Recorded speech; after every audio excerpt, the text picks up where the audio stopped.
Even though I have been exploring the field of data science since past 1.5 years, I still feel intimidated by the field.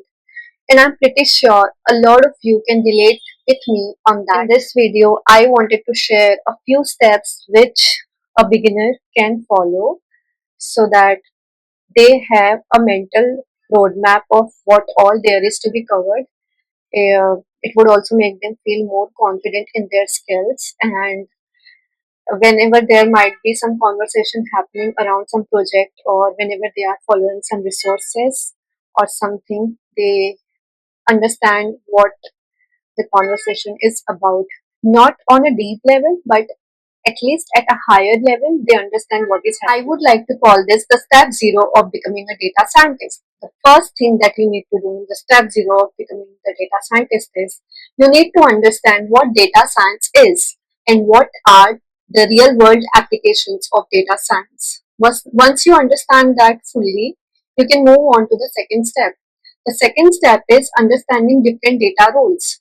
For example, there is a distinction between a data analyst, data scientist, data engineer, BI engineer, etc. So you need to understand the key differences between each of these roles. Now, there can be actually a few similarities between them, but when it comes to the focus of each one of these roles, it differs.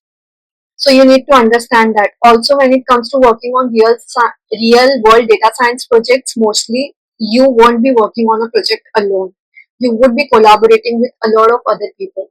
So it would also help for you to understand what is the role of a product manager, or anyone, any stakeholder who might be involved in a project. The third step which you are going to follow is understanding the data science project workflow.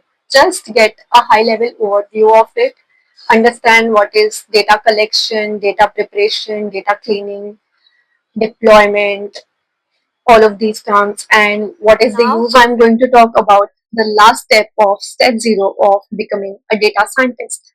In this step, what you are going to do is you are going to list down all the topics that you are interested in learning as per your research. So if you think of those topics, it can be machine learning, deep learning, large language models, natural language processing, computer vision. If anybody is interested in, I'm not interested in that. So, but still, it's a good idea to get a high level overview. Agentic AI, generative AI, etc., etc.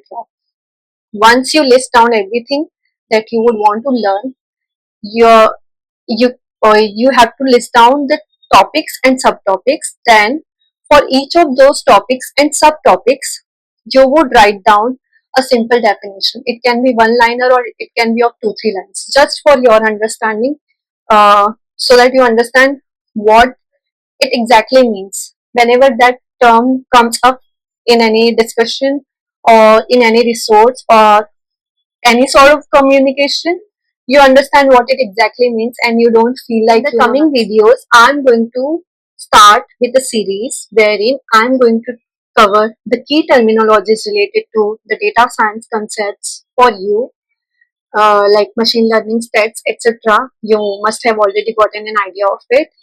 I'm also going to share a checklist document and optionally a free PDF document for you to refer to so that you could revise everything quickly. Let me know what are your thoughts on this video, and I'll see you in the coming videos. Till then, bye.